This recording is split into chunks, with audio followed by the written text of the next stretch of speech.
My name is Sloane, and at 32 years old, my own mother ruined my birthday dinner with a single devastating sentence. "Let me be honest," she announced to the entire private dining room. "We never loved you." The room went completely silent. I did not cry or scream. I simply stood up, smiled, and said thank you for the honesty. Then I walked out. The next morning, I woke up to 73 missed calls from my family. They were in a state of absolute panic. What they did not know was that the boring desk job they always mocked was actually a cover for my real career. I was the managing partner of a ruthless private equity firm, and I had just legally acquired all of their toxic debt. Before I continue this story, let me know where you are watching from in the comments below. Hit like and subscribe if you have ever had to stand up to a toxic family member who completely underestimated your worth. Growing up in the affluent circles of Prince George County, Maryland, my family was absolutely obsessed with appearances. My father, Harrison, built a commercial real estate business from the ground up and carried himself like a king, demanding unquestioning loyalty from everyone around him. My mother, Vivian, treated her social status at the country club and elite charity galas as her true full-time job. They demanded perfection and traditional success from their children. My older sister, Aaliyah, played their game flawlessly. She ran a luxury public relations firm funded entirely by our father, and she never let anyone forget her status. I was always the quiet one, the analytical daughter, who preferred studying financial spreadsheets to attending high society events. Because I refused to play their social climbing games, they assumed I was just a low-level financial worker grinding away in a tiny cubicle. They had no idea I was quietly running a massive financial fund that specialized in liquidating bad assets. The night of my 32nd birthday was supposed to be a quiet family celebration. My parents had booked the private dining room at one of the most exclusive and expensive restaurants in Georgetown. The crystal chandeliers cast a warm, glowing light over the pristine white tablecloths, and the waitstaff moved silently through the room pouring incredibly expensive champagne. I wore a tailored black suit that cost more than my sister made in an entire month, but its understated design meant my family completely ignored it. They only respected loud, flashy wealth. I sat at the table hoping for just one evening of peace. I should have known better. We had barely finished our appetizers when my mother tapped her crystal glass with a silver spoon. I looked up expecting a brief birthday toast or at least a polite acknowledgement of the occasion. Instead, Vivian stood up and smoothed her silk designer dress with heavily manicured hands. She looked around at the guests, which included several high society friends she had invited without my permission. "I want to raise a glass to the real star of the family tonight," my mother began, her voice carrying that artificial sweetness she used exclusively for her society friends. "As you all know, Aaliyah was just named to the top 40 under 40 list for her incredible public relations empire. We are just so proud of how she upholds the family legacy." Aaliyah beamed from across the table, flipping her perfectly styled hair over her shoulder. She raised her glass, accepting the praise and the applause from my mother's friends, while I sat there completely forgotten on my own birthday. My father, Harrison, nodded in stern approval, gesturing to the waiter to pour more champagne for his favorite daughter. Not a single person in that room looked at me. Not a single person said happy birthday. The dinner quickly devolved into an endless presentation of Aaliyah and her supposed business triumphs. Every conversation was carefully steered back to how amazing she was and how much money the family business was making. That is when Trent decided to join the conversation. Trent was Aaliyah's white husband, a man who fancied himself a tech visionary despite launching 3 consecutive startups that mysteriously failed within months. He lived entirely off my father's money, but carried himself with an insufferable superiority complex. He leaned across the expensive table, pointing his silver fork directly at me. "You know, Sloane, you really should take some notes from your sister," Trent said with a condescending smirk that made my blood boil. "Running a real business takes vision and massive risk. It is a lot different than just pushing papers at some boring corporate desk job. But hey, Someone has to do the safe, predictable work to pay for their little apartment, right?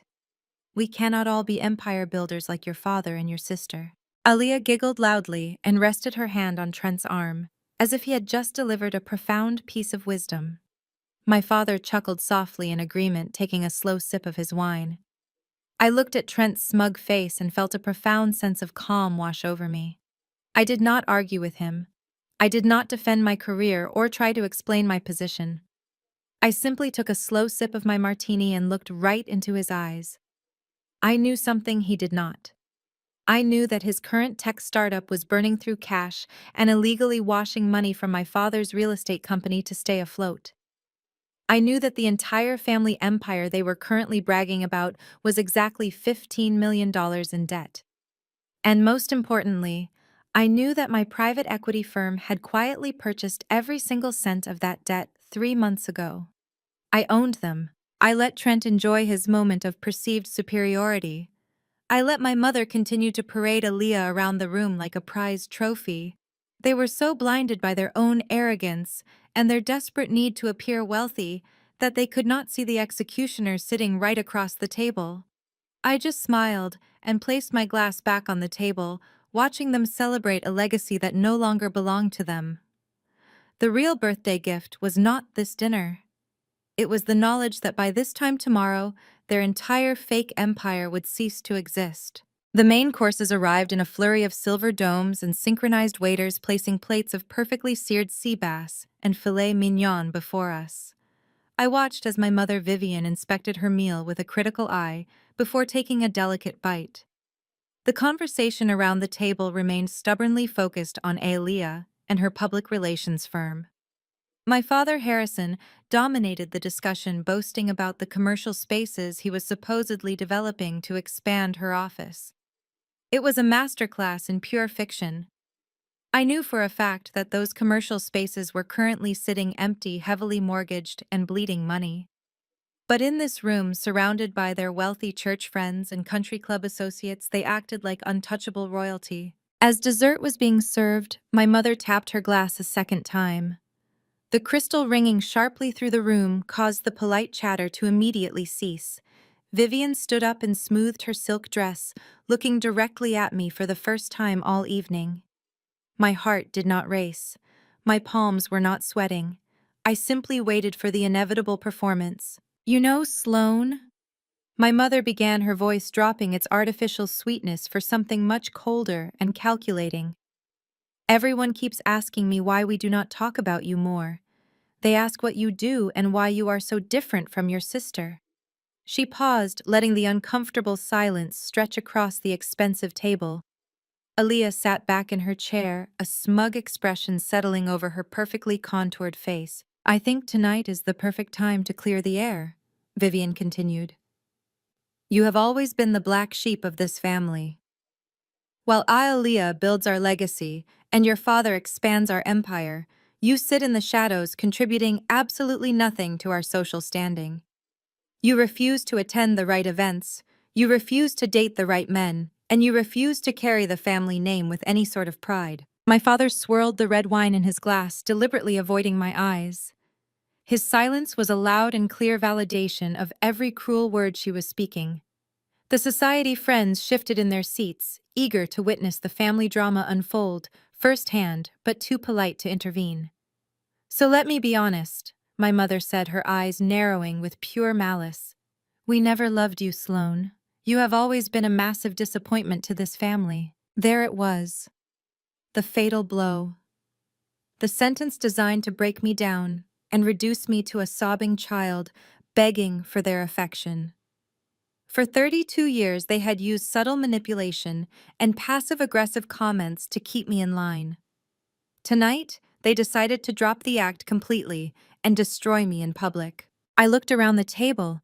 Aaliyah was practically glowing with satisfaction, enjoying my public execution. Trent let out a soft, arrogant chuckle as if he were watching a highly entertaining television show. My father finally looked up, meeting my gaze with cold indifference. They fully expected me to crumble.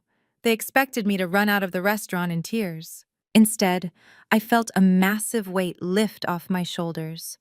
The invisible chains of obligation and seeking approval evaporated in an instant. I did not cry. I did not scream. I slowly placed my linen napkin on the table and stood up. I looked at my mother and smiled. It was not a forced smile or a defensive smirk. It was the most genuine, radiant smile I had ever worn. "Thank you for the honesty, Mother," I said, my voice perfectly calm and melodic. "I have waited 32 years to hear that." Vivian blinked, her expression faltering for a fraction of a second. She had expected an argument or a breakdown, not gratitude. Before she could formulate a response, the head waiter approached the table carrying a black leather folder containing the bill, the total for the private room. The vintage champagne and the multi-course dinner was astronomical. He hesitated, unsure of who should receive the check. I reached out and took the folder. My father scoffed, crossing his arms over his chest. "You cannot afford that, Sloane," he muttered. "Do not play games. Just put it down and let the adults handle it." I ignored him, reaching into my designer bag. I pulled out a heavy metal Centurion Black American Express card and placed it onto the tray.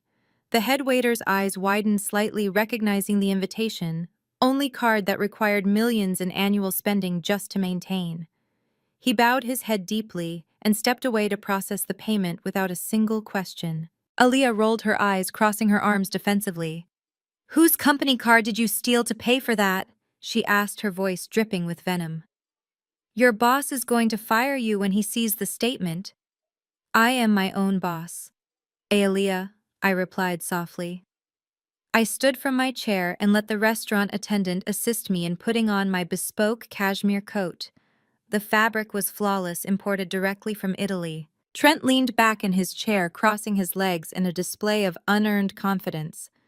"Carefully there, Sloane," he sneered.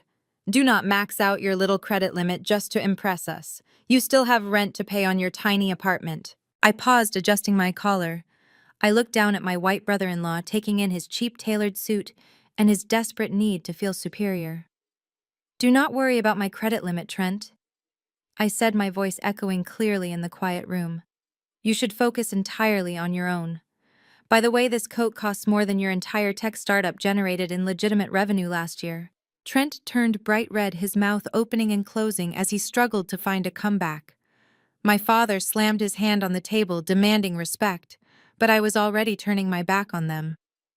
I walked toward the exit, the sound of my heels clicking against the hardwood floor. The restaurant staff bowed respectfully as I passed, treating me with the deference reserved for their most powerful clients. I stepped out of the restaurant and into the cool, crisp air of the Washington night.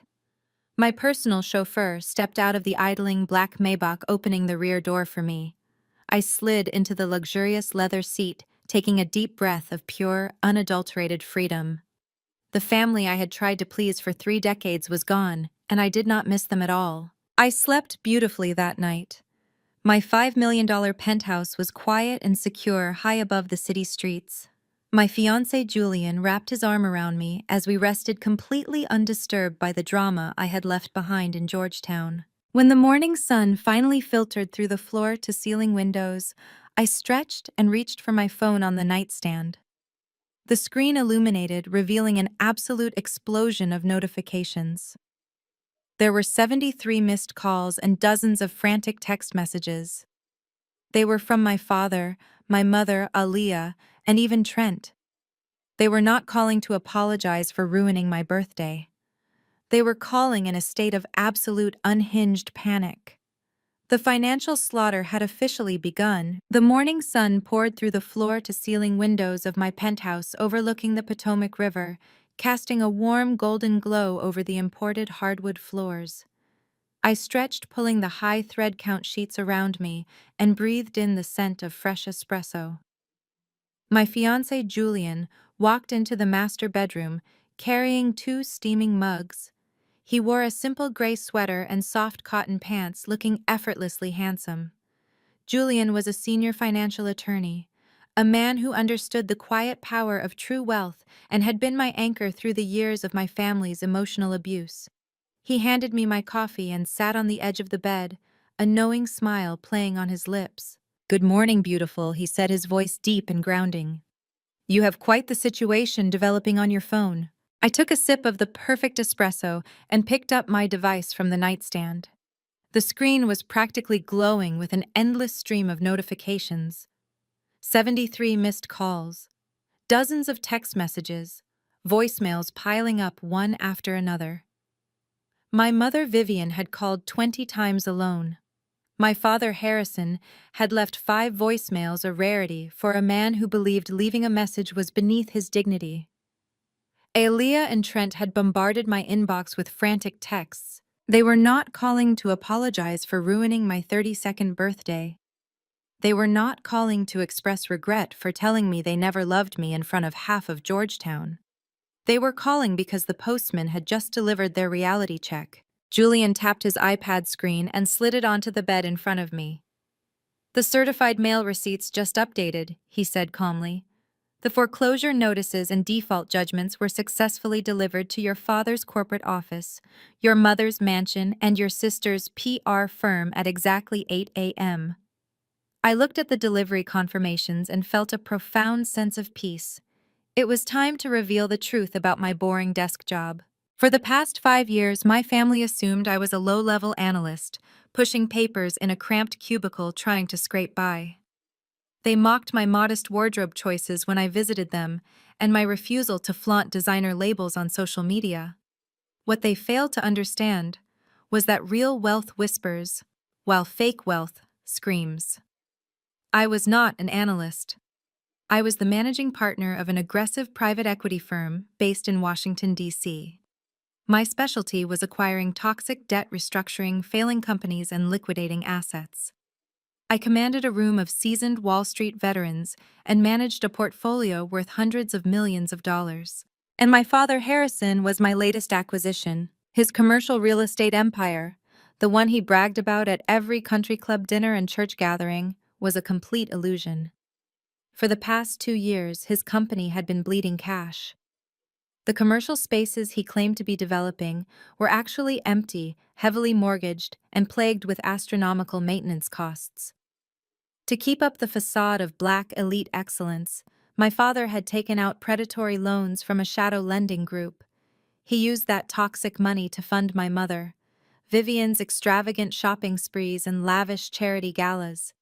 He funneled hundreds of thousands of dollars into Aalia's luxury public relations firm, which operated at a massive loss, just so she could pretend to be a successful girl boss on Instagram. He even threw money at Trent's endless string of doomed tech startups to keep his white son-in-law feeling superior and important. They were living on borrowed time and borrowed money. Exactly 3 months ago, the lending group was looking to offload his high-risk portfolio. My firm stepped in. I spent weeks personally reviewing the ledgers, the outstanding loans, the defaulted covenants, and the collateral agreements. Seeing my own family's names on those delinquent accounts did not break my heart. It only confirmed what I had always known about their hypocrisy. I authorized the purchase of Harrison's entire $15 million toxic debt for pennies on the dollar. The moment the ink dried on those contracts, I became the legal owner of their entire existence. I owned the mortgage on my parents' massive estate in Maryland. I held the lien on the office building where Aalia ran her fake PR empire. I was their sole creditor. They had spent my entire life making me feel small and insignificant. They had drained my college fund years ago to pay for Aaliyah's first failed business venture, forcing me to work 3 jobs to pay for my own education. They told me I was a disappointment because I did not fit their shallow mold of success, all while they were secretly drowning in a $15 million ocean of debt. I clicked on the first voicemail from my father. The audio played softly in the quiet luxury of my bedroom. Sloan picked up the phone. His voice was tight, lacking its usual booming authority. "There has been a massive mistake with the bank. Some predatory equity firm bought our paper and they are freezing the corporate accounts. I need you to look into this using whatever low-level access you have at your firm. Call me back immediately." I deleted the voicemail without listening to the rest. He still thought I was a secretary. He still thought he could command me to fix his messes while simultaneously looking down on me. The next voicemail was from my mother. She sounded absolutely unhinged. Her usual composed country club persona was completely gone. "Sloane, what is happening?" she shrieked into the phone. "Men in suits just showed up at the house with legal papers. They are saying the property is being seized. Tell your father to fix this. Call Aaliyah. Do something." Julian watched me delete that voicemail as well. He leaned over and kissed my forehead. "You built your empire from nothing," he murmured against my skin. "They built theirs on lies and stolen money. It is just business now." "It is exactly just business," I replied, setting the phone face down on the nightstand. My family loved to say that blood is thicker than water, but they treated my blood like it was poison. When my mother looked me in the eyes last night and told me they never loved me, she gave me the greatest gift I could ever ask for. She gave me permission to treat them not as family but as a non-performing asset, and in my line of work, non-performing assets get liquidated. I stood up from the bed and walked over to my massive walk-in closet. Today was a work day, and I needed to dress for the occasion.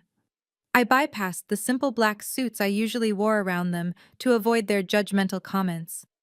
Instead, I selected a sharp tailored olive green blazer and matching trousers. I slipped on a pair of designer heels that commanded respect with every step. I was going to the office today, not as the disappointing daughter, but as the executioner of their fake empire. As I finished getting dressed, my phone lit up with an incoming call. The caller ID displayed Aalia's name. The golden child was finally reaching out directly. I knew exactly what this call would be about. It would not be an apology for her smug laughter at the restaurant last night. It would be a demand. She was about to realize that the safety net she had relied on her entire life had just been violently ripped away. I picked up the phone, swiped to answer, and pressed it to my ear. I did not say hello. I simply waited for the panic to spill over the line. "Sloane! What the hell is going on?" Aaliyah screamed through the speaker, her voice shrill and completely stripped of its usual polished public relations tone. "There are men in cheap suits taping notices to the glass doors of my agency. They are telling my staff to pack up their desks. You need to fix this right now." I walked over to the kitchen island and poured myself another cup of coffee. I watched the steam rise from the dark liquid, letting her frantic breathing fill the silence of my penthouse. I did not rush to answer her. I wanted her to sit in that panic for just a few seconds longer.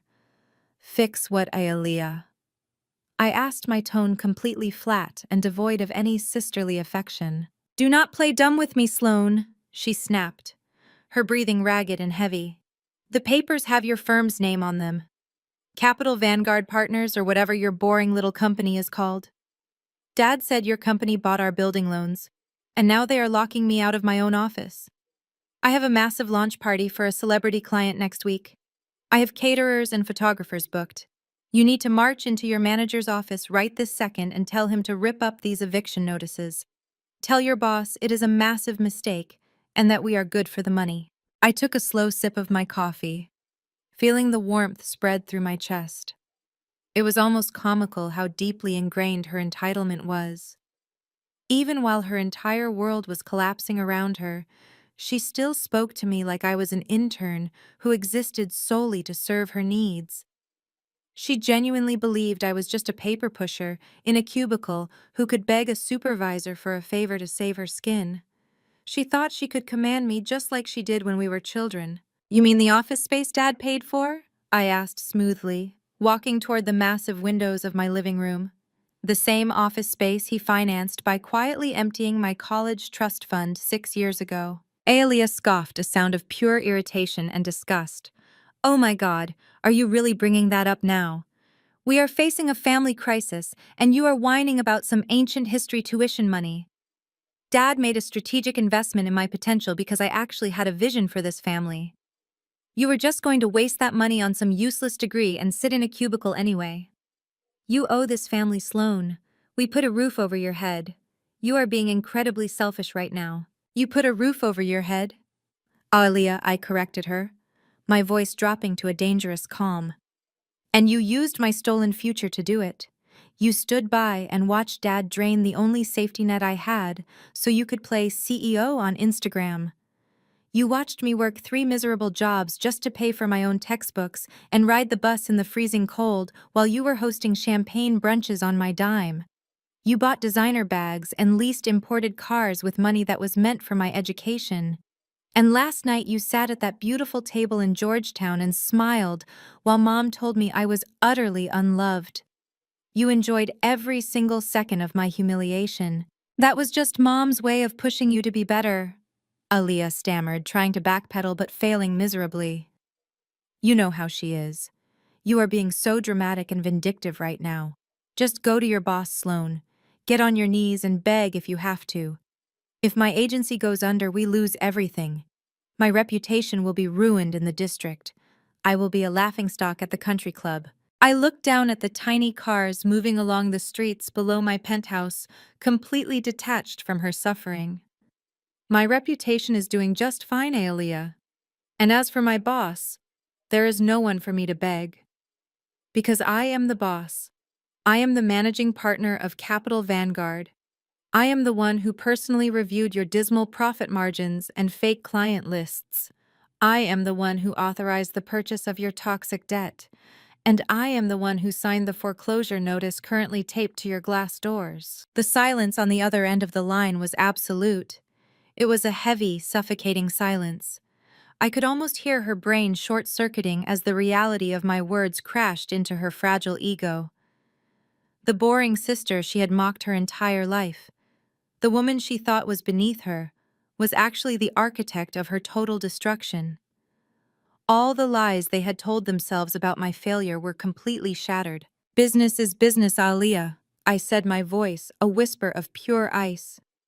And unfortunately for you, your business is entirely bankrupt. You have exactly 2 hours to vacate my property before my security team physically removes you from the premises. Do not try to take any of the staging furniture or the electronics, because I own those too. Have a wonderful day. I ended the call before she could start screaming again.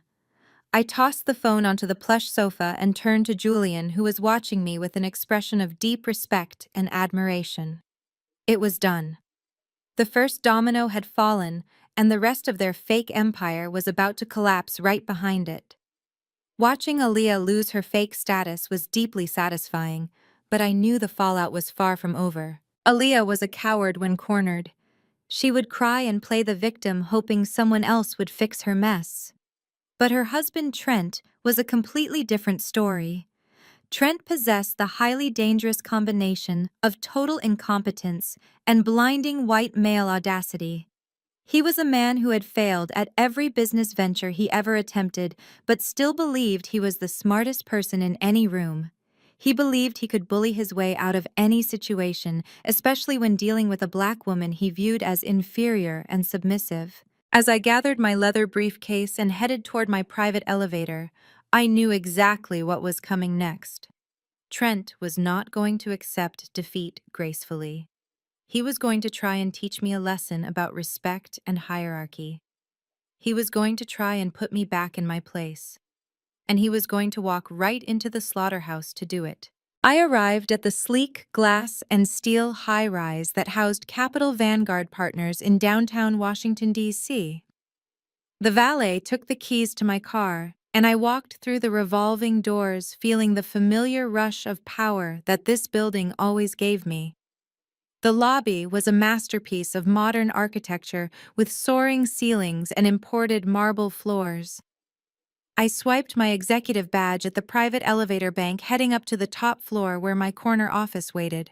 I had barely settled into my ergonomic leather chair and opened my laptop to review the morning markets when my desk phone buzzed. It was Marcus, the head of building security. "Mrs. Sloan," he said, his voice professional but carrying a hint of irritation. "There is a gentleman in the lobby demanding to see you. He is making quite a scene and refusing to leave until you come down. He claims to be family." I did not have to ask for a name. I already knew exactly who it was. Aaliyah had undoubtedly called her husband the moment our phone call ended, crying about the eviction notices. Trent had driven straight here, fueled by his unearned confidence and desperate need to be the hero of the family that funded his lifestyle. "Keep him down there, Marcus," I instructed smoothly. "Do not let him pass the security turnstiles. I will be right down to handle it personally." I took the private elevator back down to the ground floor, adjusting my tailored olive green blazer.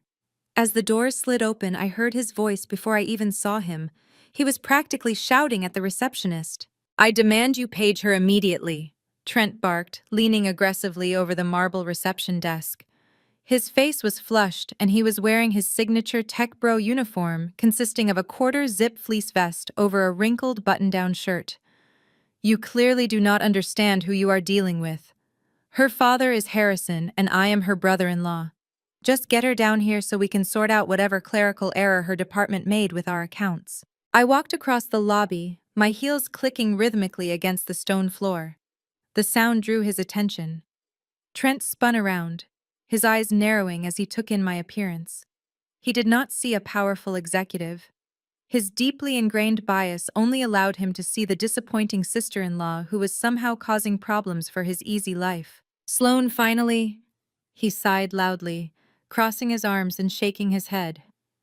"What kind of amateur operation are you running here? Your little department sent eviction notices to Aalia's agency and foreclosure papers to Harrison. You need to go back upstairs to whatever mid-level manager you report to and tell them they made a massive administrative error. My father-in-law is a giant in real estate. Your company is going to face a massive lawsuit for this harassment." I stopped a few feet away from him, clasping my hands loosely in front of me. The security guards subtly shifted closer, ready to intervene, but I gave them a slight nod to stand back. I wanted to let Trent dig his grave as deep as possible. Trent took a step closer, towering over me and dropping his voice into a condescending whisper. "Look, Sloane, I know you are probably scared of losing your little desk job, but you need to fix this. Harrison has been funding your entire life. Well, maybe not yours since you dropped out and ran away, but he is the backbone of this family. You saw that black Amex you threw around last night.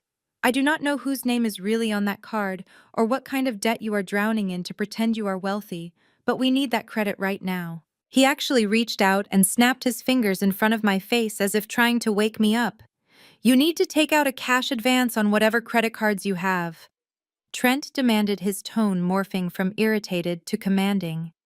"You need to take out a personal loan against your apartment. Harrison has some liquidity issues right now because of the current market climate. It is standard real estate stuff. You probably would not understand the complex financial mechanics of it.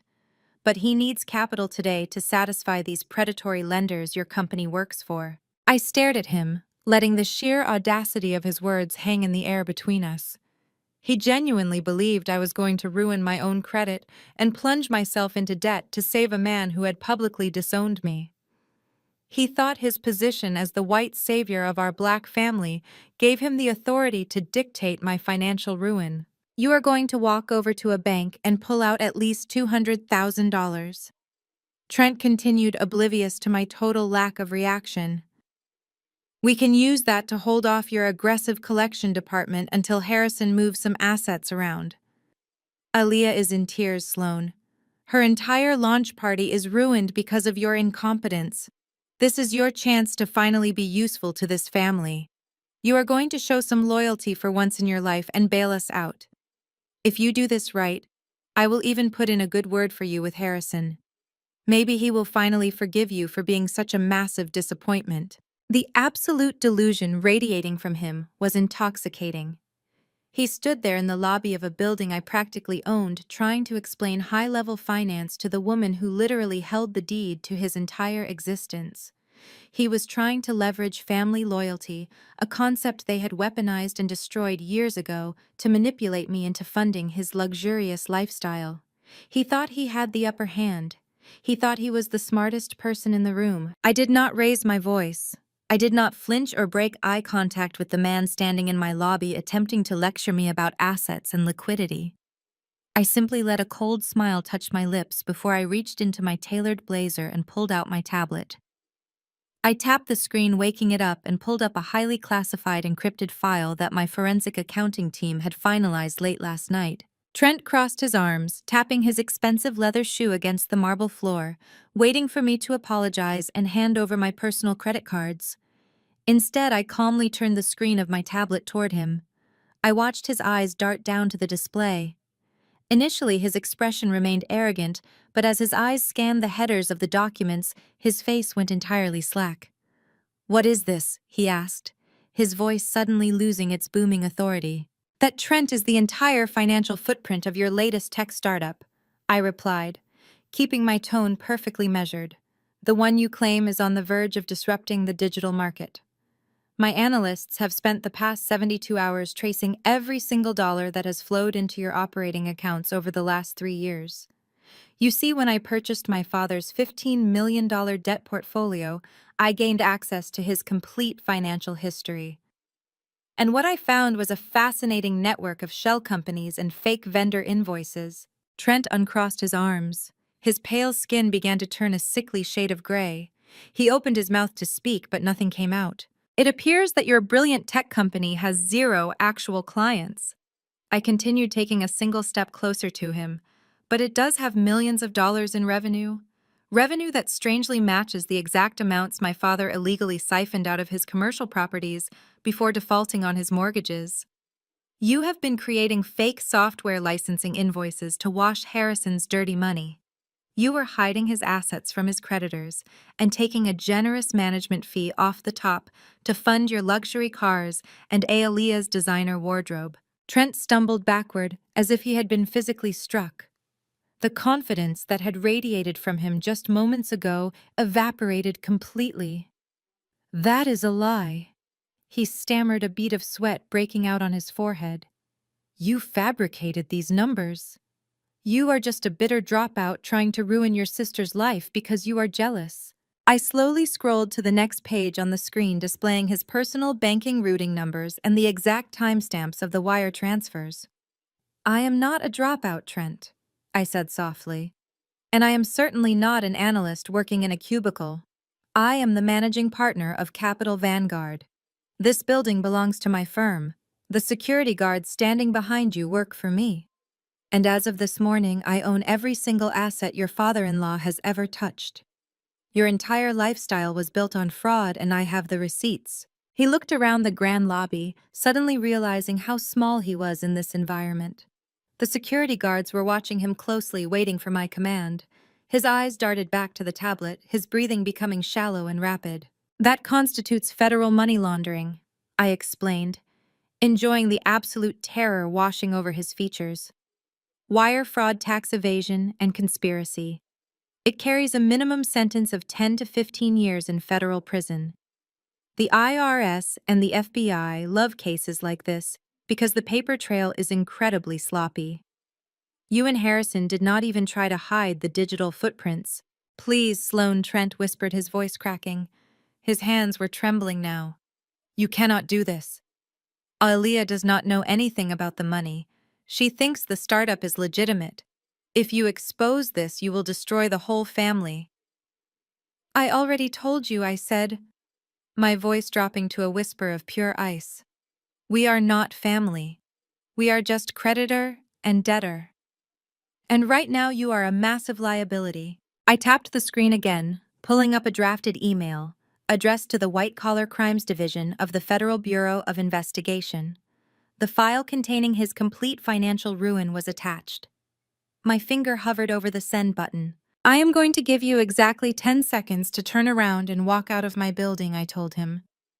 "If you ever speak to me again, if you ever approach me in public, if you ever try to contact me through my firm, I will hit send and watch the federal government seize your entire life." Trent stared at my finger hovering over the screen. He was completely broken. 10. I started counting, my voice echoing in the quiet lobby. 9. 8. He did not wait for 7. Trent spun around, nearly tripping over his own expensive shoes, and sprinted toward the revolving doors. He pushed through the glass with frantic energy, fleeing the building as if the walls were collapsing around him. I watched him stumble out onto the busy Washington street, looking over his shoulder in pure panic, before disappearing into the morning crowd. I stood in the lobby for a moment, letting the silence settle around me. Marcus, the head of security, stepped forward, clearing his throat. "Do you need us to ban him from the premises, Mrs. Sloane?" he asked respectfully. "Yes, Marcus," I replied, sliding my tablet back into my blazer. "Add him to the restricted list. And if any other members of the Wilson family show up, you have my authorization to have them escorted off the property by local law enforcement." I turned and walked back toward my private elevator, the click of my heels ringing out with absolute authority. Crushing Trent was barely the appetizer. The main event was still to come, and I knew exactly how they would react next. They would not surrender quietly. They would resort to the only tactic they had left. They would try to destroy my reputation in the court of public opinion. But I was already 10 steps ahead of them, preparing the ultimate public execution for the golden child and the matriarch who had started it all. The digital assault began exactly 24 hours later. Aaliyah, being a supposed public relations expert, knew exactly how to spin a narrative for maximum emotional impact. She and my mother Vivian decided that since they could not bully me in private, they would destroy me in public. I sat in my office drinking my morning matcha, while Julian monitored the situation on his tablet. He silently turned the screen toward me so I could see the latest post. It was a highly produced Instagram live video. My mother and sister sat side by side on a plush velvet sofa in what looked like Vivian's formal sitting room. They were both dressed in muted, neutral tones, looking deliberately exhausted and fragile. Aaliyah's makeup was done to look tear-stained. My mother dabbed at her dry eyes with a monogrammed handkerchief. "It breaks my heart to share this with our community," Vivian said to the camera, her voice trembling with practiced grief.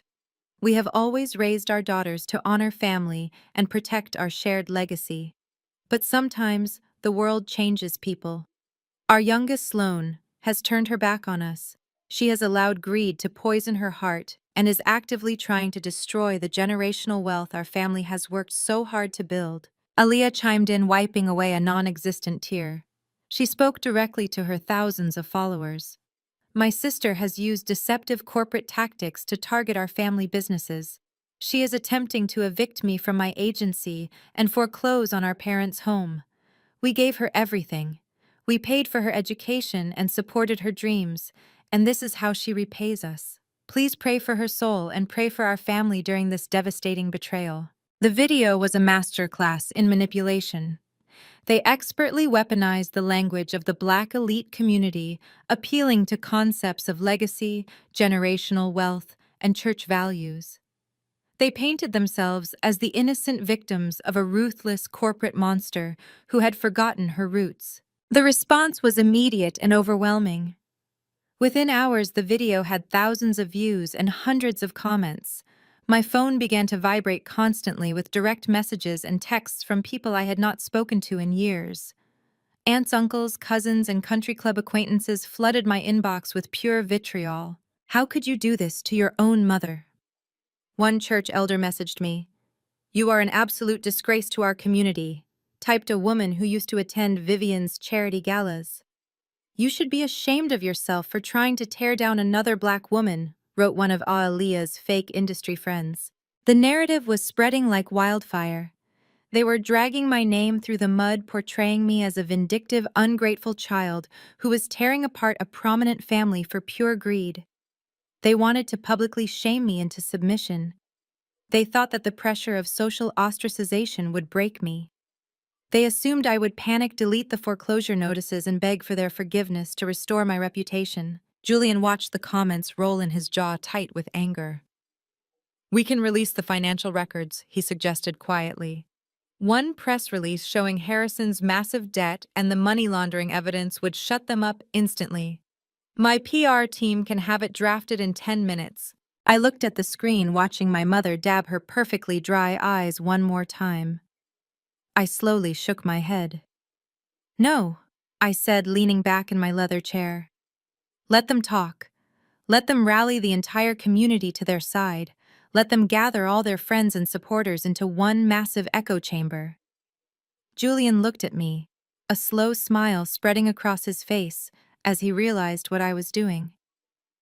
You are letting them climb higher, so the fall is completely fatal, he noted. Exactly, I replied. If we argue with them on the internet, it just becomes a messy family feud. It becomes a reality show drama. I am not going to fight with them in the comments section. Absolute silence is much more terrifying, so I did not post a single defense. I did not release a statement. I locked my personal social media accounts and instructed my firm's public relations department to ignore all inquiries. The silence from my end only made Vivian and Aaliyah bolder. Feeling victorious, they began posting daily updates about their resilience and their faith. They were soaking up the sympathy and using the manufactured crisis to boost Aaliyah's social media engagement. They genuinely believed they were winning. They thought my silence was a sign of weakness or cowardice. They thought the elite society of Washington, D.C. had successfully bullied me back into my place. What they did not know was that while they were busy recording tearful videos and reading supportive comments, I was sitting in a conference room with 3 senior litigation attorneys. We were not drafting social media posts. We were drafting subpoenas. I knew Aaliyah had a massive luxury relaunch party planned for her public relations firm at the end of the week. She had invited local politicians, minor celebrities, and every major influencer in the district. I also knew that my mother was hosting her highly anticipated seasonal brunch at the most exclusive country club in Maryland on that exact same day. They were planning to use these events to solidify their victim narrative and bask in the support of their wealthy peers. They wanted a public audience. I was going to give them a public execution. I instructed my legal team to coordinate with private process servers. We were not going to mail the legal documents or deliver them quietly to their homes. We were going to serve them in person right in the middle of their respective events. While they were busy playing the victims on the internet, I was preparing a devastating real-world strike that would shatter their illusions of safety and expose their financial ruin to the exact people they were trying to impress. The trap was set, and they were walking right into it. Saturday arrived with a crisp breeze that swept through the capital, perfectly matching the cold precision of my plan. Julian and I sat in my penthouse living room with 2 large monitors set up on the glass coffee table. We were not physically attending either event, but in the modern age of social media, we did not have to. We had front row seats to the destruction we had orchestrated. My mother Vivian was hosting her highly anticipated seasonal brunch at the Rolling Hills Country Club in Maryland. The guest list was a carefully curated collection of church elders, politicians' wives, and local socialites. She had booked the grand terrace overlooking the golf course. According to the live updates on Instagram, she was wearing a pale pink designer suit and holding court at the head of the table. She was actively playing the role of the heartbroken matriarch, dabbing her eyes while sipping expensive mimosas and absorbing the sympathy of the Black elite. At the exact same time across the city in downtown Washington, my sister Aaliyah was hosting the luxury relaunch party for her public relations firm. The irony of throwing a lavish party in an office space she had not paid rent on in 4 months was not lost on me. She had hired a string quartet catering staff carrying silver trays of caviar and a professional photography team. She stood in front of a massive floral wall, giving interviews to local lifestyle bloggers about her resilience in the face of family betrayal. What neither of them knew was that I had hired an elite private security and process serving firm. I paid a premium to ensure my process servers did not look like typical couriers in cheap windbreakers. They were dressed impeccably, blending seamlessly into the wealthy crowds. We watched Vivian's downfall first through a live stream posted by one of her country club associates. The camera was focused on my mother as she gave a tearful speech about how money changes people and how she only prayed for my salvation. Just as she raised her glass to toast to family loyalty, a tall man in a tailored navy suit approached her table. He moved with such quiet authority that the women around my mother simply assumed he was the club manager. "Excuse me, are you Vivian?" The man asked, his voice polite but carrying enough volume that the surrounding tables grew quiet. My mother smiled her perfect society smile, assuming he was a guest coming to offer his condolences. "Yes, I am Vivian. she replied graciously. The man smoothly pulled a thick legal envelope from his breast pocket and placed it directly onto her fine china plate right on top of her imported brioche. You have been served, he said with absolute professional detachment. These are subpoenas for asset seizure and mandatory depositions regarding federal financial fraud. Have a pleasant afternoon. The man turned and walked away before my mother could even process the words. The live stream captured the exact moment her polite smile shattered into a mask of pure horror. Her trembling hands picked up the envelope displaying the bold red legal seals to the entire table of gossiping socialites. The woman filming the live stream gasped audibly, and the video abruptly ended, but the damage was permanently done. My mother had just been served papers for financial fraud in front of the exact women she had spent decades trying to impress. Her carefully constructed reputation evaporated in a matter of seconds. Julian poured 2 glasses of sparkling water and handed me one, just as Aalia's event descended into chaos. We switched our attention to the second monitor, tracking the social media tags for Aalia's public relations firm. She was standing on a small elevated platform in the center of her rented office, holding a microphone. She was in the middle of a speech about Black female entrepreneurship and overcoming obstacles. The room was packed with influencers holding up their phones recording every word. My second process server, a woman dressed in a sleek designer dress, stepped out from the crowd and walked directly up to the platform. She did not wait for Aaliyah to finish speaking. She simply reached up and handed Aaliyah a massive stack of bound legal documents. Aaliyah stopped talking, staring at the woman in confusion. She leaned away from the microphone, but the room was so quiet that the process server's voice carried clearly to everyone present. Aaliyah, you are hereby served with a commercial eviction notice and a federal subpoena for corporate money laundering, the woman announced loudly. You have 48 hours to vacate these premises before law enforcement changes the locks. The reaction was immediate and catastrophic. Dozens of smartphones were recording the exact moment the golden child was exposed as a complete fraud.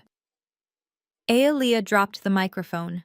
The harsh feedback squeal echoed through the room as the heavy legal documents slipped from her hands and crashed onto the floor.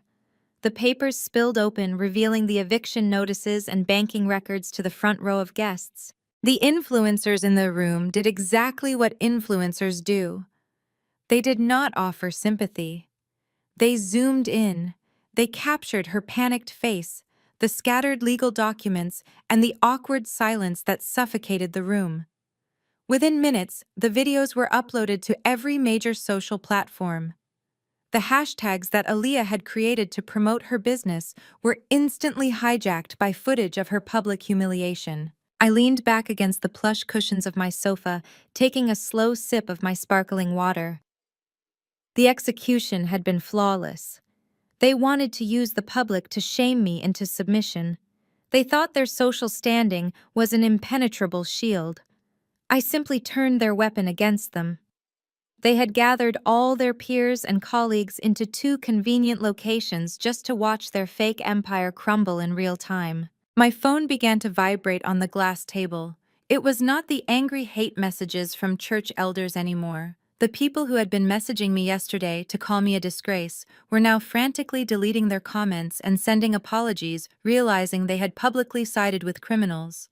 The community that Vivian and Aaliyah had relied on to destroy me was rapidly distancing itself to avoid being associated with a federal fraud investigation. They were completely isolated now. Stripped of their fake wealth, their social currency, and their devoted followers, they had nowhere left to hide, and no one left to manipulate. The stage was perfectly set for the final phase of my plan. Harrison the patriarch, who had enabled all of this, was about to realize that his arrogant maneuvering had finally run out of runway. He was going to try to negotiate thinking he still held some kind of power.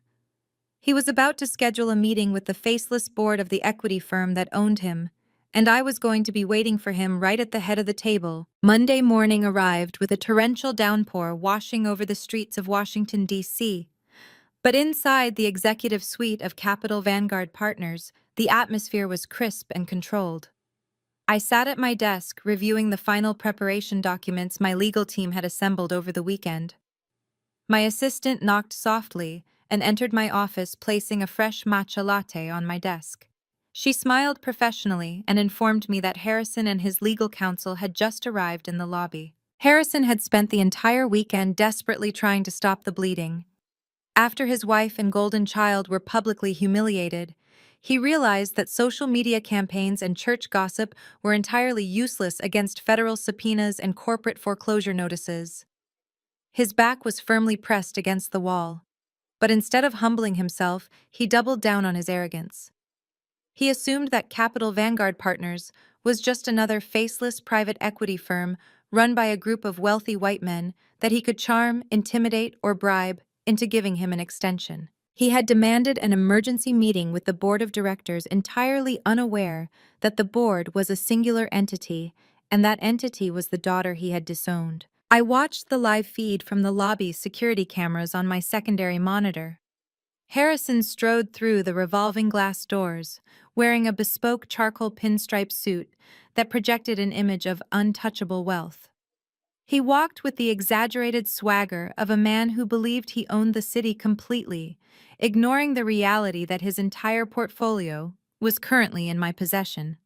His lead attorney, a seasoned corporate shark named Richard, followed closely behind him, clutching a thick leather briefcase. They approached the reception desk, and Harrison leaned heavily against the marble counter. I could not hear the audio, but his body language screamed entitlement. He was probably dropping names of local politicians and demanding immediate access to the managing partners. He thought he was walking into a standard negotiation where he could leverage his decades of experience in commercial real estate to restructure his toxic debt. He planned to use industry jargon, offer a small fraction of what he owed as a gesture of good faith and promise future returns that did not actually exist. My assistant buzzed my intercom. She kept her voice perfectly neutral as she announced that Mr. Harrison was demanding to speak with the head of the acquisitions department immediately. He specifically requested the senior partner in charge of the Mid-Atlantic portfolio. I smiled, taking a slow sip of my matcha. Put them in conference room A, I instructed her. Offer them sparkling water and tell them the managing partner will be with them shortly. Let them wait for exactly 15 minutes. I wanted Harrison to sit in that glass-walled room and absorb the sheer magnitude of the firm that held his fate. Conference room A was our most intimidating space. It was located on the top floor, offering a sweeping panoramic view of the Capitol. The table was a massive slab of polished black marble surrounded by 20 ergonomic leather chairs. It was designed to make visiting executives feel small and insignificant before negotiations even began. Julian walked into my office, adjusting his silk tie. He looked at the security feed on my monitor, watching Harrison and his lawyer being escorted to the elevators. Julian shook his head, a low chuckle escaping his lips. He really has no idea what is about to happen, Julian murmured. He is walking into a slaughterhouse thinking he is the butcher. He genuinely believes his charm and his golf course connections are going to save him, I replied, standing up and smoothing down the lapels of my tailored white suit. He thinks because he has survived previous market downturns by moving money around in the dark that he can outsmart a private equity firm. He is going to walk into that room and try to play the elder statesman. He will try to patronize the board with stories about how he helped build this city. Julian stepped aside, holding the door open for me. Are you ready to show him exactly who built this firm? He asked, his eyes shining with pride. I picked up the single red folder containing the absolute liquidation of Harrison's empire. The folder held the bankruptcy filings, the asset seizure authorizations, and the federal money laundering reports, tying his accounts to Trent's fraudulent startup. It was a collection of paper that represented the end of his arrogant reign. I have been ready for 32 years, I said, my voice echoing with absolute certainty. I walked down the long carpeted hallway toward conference room A. The sound of my heels was the only noise cutting through the silent executive floor. Through the frosted glass walls, I could see the silhouettes of the two men sitting at the far end of the massive table. Harrison was checking his expensive watch, tapping his fingers impatiently against the marble surface. His lawyer was reviewing a stack of heavily redacted financial disclosures, desperately searching for a loophole that did not exist. They were completely blind to the reality of their situation. Harrison thought he was about to engage in a battle of wits with corporate strangers. He thought he could use his status as a prominent black businessman to guilt a faceless corporation into giving him a second chance. He was completely unprepared for the fact that the person holding the axe was the exact same woman he had publicly discarded at a Georgetown restaurant just days ago. I placed my hand on the cool metal handle of the conference room door, taking one final breath before stepping into the room to burn his kingdom to the ground. I pushed down on the heavy metal handle and let the glass door swing open. The hinges were perfectly silent as I stepped into the expansive conference room. My father, Harrison, was sitting near the middle of the long marble table, reviewing a stack of papers with his attorney, Richard. They both looked up at the sound of my heels clicking against the polished floor. Harrison frowned deeply, his thick eyebrows pulling together in a display of immediate irritation. He looked at my tailored white suit and then at my face, completely failing to process why his disappointing daughter was walking into a high-level corporate meeting. He assumed I was lost, or perhaps working as a low-level assistant who had been sent to deliver coffee. "Sloan, what on earth are you doing here?" Harrison barked, his voice echoing in the large room. "This is a secure floor and a highly confidential meeting. You cannot just wander in here and embarrass me in front of my legal counsel. Go back down to the lobby and wait until I am finished conducting actual business." I did not respond to his commands. I walked deliberately past him, my eyes fixed on the massive leather chair at the very head of the table. The chair reserved strictly for the managing partner. I pulled it out and sat down, resting my hands on the cool black marble. I placed the single red folder directly in front of me. Harrison stood up, his face flushing with immediate anger.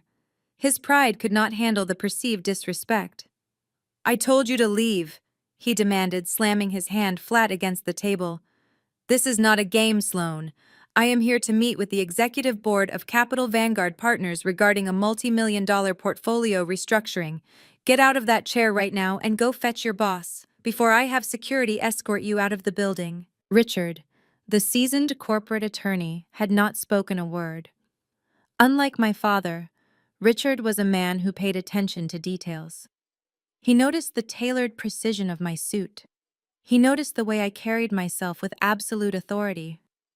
And most importantly, his eyes locked onto the gold lettering embossed on the cover of the red folder I had just placed on the table. The folder that contained the entire financial autopsy of Harrison's crumbling empire. I leaned back in the executive chair, folding my hands together.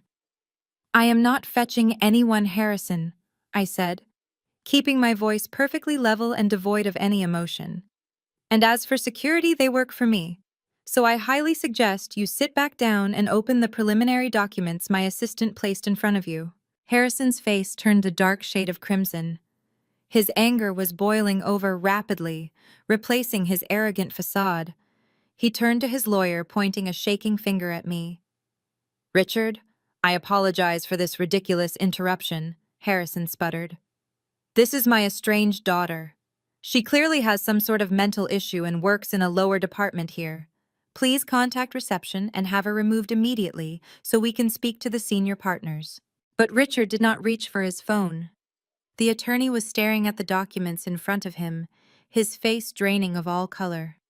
He looked from the papers to me and then back to the papers. His hands began to tremble slightly as he connected the dots that my father was too blinded by ego to see. "Richard, tell her to leave," Harrison ordered again, his voice rising in panic and fury.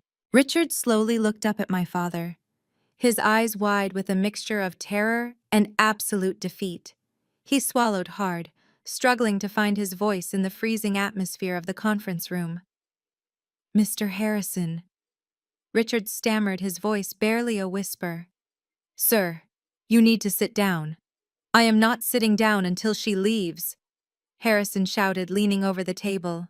"I demand to see the managing partner right now." "Harrison, please," Richard pleaded, tugging weakly at my father's tailored sleeve. You do not understand. She is not an assistant. The lawyer took a shaky breath, avoiding my gaze as he delivered the fatal blow to my father's massive ego. Sir, she is the boss. She is Sloan, the managing partner of Capital Vanguard. She is the sole proprietor of the debt portfolio. She is our creditor. The words hung in the air, suspended in the absolute silence of the room. Harrison froze his body, locking up as the sheer impossibility of the statement collided with his reality. He looked at Richard, searching the lawyer's face for any sign that this was a sick joke. But Richard only looked down at the table, completely defeated. Harrison slowly turned his head to look at me. The arrogant titan of real estate, the man who had demanded perfection from his family, and discarded me for failing to meet his standards, was suddenly looking at the grim reaper of his financial existence. His mouth opened, but no words came out. His legs seemed to lose their strength, and he slowly sank back into his chair, staring at me as if he were looking at a ghost. I did not offer him a comforting smile. I did not gloat or raise my voice to celebrate my victory. I simply opened the red folder and looked down at the first page of his total liquidation. Now that we have established exactly who is running this meeting, I said, my voice cutting through the silence like a scalpel. Let us discuss the immediate surrender of your entire fraudulent empire. You owe me $15 million. Harrison and I am here to collect every single cent. I reached into the red folder and pulled out a thick stack of heavily redacted bank statements and internal ledgers. I did not hand them to him gently. I tossed them across the slick marble surface of the table, watching them slide and fan out right in front of his shaking hands. Take a good look at page 4, I instructed, keeping my eyes locked on his pale face. That is the commercial property on M Street. The one you told the country club you were renovating into a luxury retail space. According to these records, you took out a commercial construction loan of $3.2 million against that property. But not a single contractor was ever hired. Not a single permit was ever filed with the city. Harrison swallowed hard, his Adam's apple bobbing in his throat. He looked down at the highlighted numbers, but he could not bring himself to read them out loud. His lawyer, Richard, leaned in to inspect the documents, the color continuing to drain from his face with every line he read. I will tell you where that $3.2 million went, I continued, my voice echoing in the quiet room. $700,000 was wired directly to Vivian's personal accounts to cover her mounting debts at the designer boutiques in Paris and Milan. Another $400,000 was used to pay off the quiet settlement from your last tax evasion scare, and a staggering $1.5 million was funneled into Aelia's public relations firm disguised as a corporate retainer fee. You were paying your own daughter $1.5 million to handle the public relations for an empty concrete box. That is not what happened. Harrison managed to choke out, his voice weak and completely stripped of its usual booming authority. It was a temporary reallocation of funds, a bridge loan to keep the family ecosystem functioning during a market dip. You do not understand the complexities of real estate development, Sloan. I let out a short, hollow laugh. It was a laugh entirely devoid of amusement. I understand the complexities of federal fraud, Harrison. You cross-collateralized properties that were already underwater. You lied on your loan origination documents, inflating your projected rental income by 400%. And when traditional banks stopped taking your calls, you went to shadow lenders offering personal guarantees you could never back up. I pulled another document from the folder and slid it toward Richard. The lawyer picked it up, his hands trembling so badly the paper rustled in the quiet room. Read the covenant default clause to your client, I ordered the lawyer. Tell him exactly what he signed when he took that last loan of $5 million to fund Trent's fake tech startup. Richard adjusted his glasses, clearing his throat nervously. Mr. Harrison, he started, his voice barely above a whisper. The Uniform Commercial Code filings on these loans are ironclad. They include a sweeping cross-default provision. Because you missed the balloon payment last month, Capital Vanguard Partners has the legal right to accelerate all outstanding debts immediately. They also hold perfected security interests in all your holding companies. Harrison stared at his lawyer, his mouth hanging slightly open. Speak English. Richard, what does that mean? It means she owns everything, Richard replied, looking down at his polished shoes. The corporate accounts, the commercial deeds, the holding companies, and the personal guarantees. Mr. Harrison, you put up your primary residence as collateral. She holds the deed to your house. The reality of those words hit Harrison like a physical blow. The arrogant titan of real estate collapsed inward, his broad shoulders slumping against the leather chair. The mansion in Maryland. The one my mother Vivian used to host her exclusive society brunches, the one they used as a fortress of their fake elite status, was officially my property. I did not stop there. I was entirely merciless. I pulled out the final stack of ledgers and spread them out for him to see the complete autopsy of his failures. For years, you sat at the head of every dinner table and lectured me about success. I said my words hitting him like rhythmic strikes. You told me I lacked vision. You told me I was a disappointment because I chose to build my own career instead of begging for a position in your crumbling empire. While you were busy playing the wealthy patriarch, you were secretly bleeding your own companies dry to buy your golden child a fake reputation. Harrison closed his eyes, pressing his fingers against his temples. His breathing was shallow and erratic. The illusion was completely shattered. The numbers on the table could not be manipulated or charmed away. They were cold, hard facts. Your total outstanding debt is $15,420,000, I stated, reading the exact figure from the master ledger. The interest is compounding daily at a default penalty rate of 18%. Your operating accounts are frozen. Your payroll is suspended. Aelia's firm has already been locked out of her building, and your residential estate is currently in the final stages of asset seizure. I leaned forward, resting my elbows on the marble table, crossing my hands. I looked at the man who had allowed his wife to tell me I was unloved just a few nights ago. I looked at the man who had stolen my college fund to pamper the sister who mocked me. There is no bridge loan that can save you now, Harrison. There is no country club friend who can bail you out of this. The shadow lenders you borrowed from do not care about your legacy, and neither do I.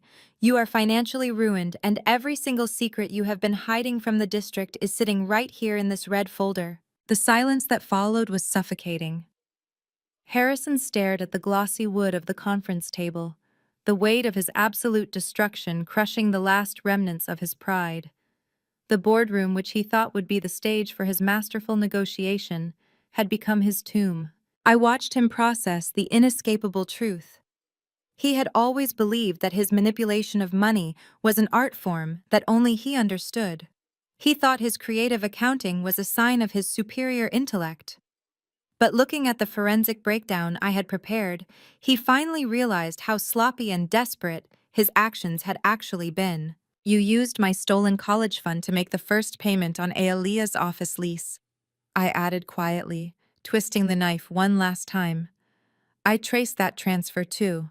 You took the money my grandmother left for my education, and you washed it through a dummy corporation just to buy your favorite daughter a glass corner office. You thought I would never find out because you assumed I was not smart enough to understand a basic ledger. You assumed I would just disappear into the background and accept the life of a failure that you and Vivian assigned to me. Harrison slowly opened his eyes. They were red and filled with a sudden, terrified realization. He looked at me not as his disappointing daughter, but as the executioner holding the blade over his neck. The numbers laid out before him were an undeniable confession of his crimes, and he knew that I had the power to not just bankrupt him, but to send him to federal prison. Harrison stared at the documents for a long time before the reality finally broke him. The stiff posture that had defined his entire public life completely collapsed. His shoulders shook, and the man who had terrified me throughout my childhood suddenly looked incredibly small and pathetic. He reached up and wiped a bead of sweat from his forehead, his hand trembling so violently he could barely lower it back to the marble table. Richard. His attorney sat frozen, clearly wanting to be anywhere else but in this room. Harrison leaned forward, clasping his hands together in a pleading gesture. Sloan, he whispered, his voice cracking with desperation. You cannot do this. You are my daughter. I watched a single tear escape his eye and roll down his cheek. It was a performance worthy of an award, but I felt absolutely nothing. Please, Sloane. He continued, his voice growing thick with manufactured grief. We are blood. I am your father. I raised you. I put a roof over your head and food on your table. You cannot send your own flesh and blood to federal prison. You cannot take the family home from your mother. We are a family. Family forgives. I let his words hang in the freezing air of the conference room. He was doing exactly what abusers do when they are finally cornered. They weaponize the very relationship they spent years destroying. He wanted me to suddenly care about a familial bond that he had neglected and weaponized for 3 decades. I leaned forward, resting my arms on the table, perfectly mirroring his posture, but with none of his weakness.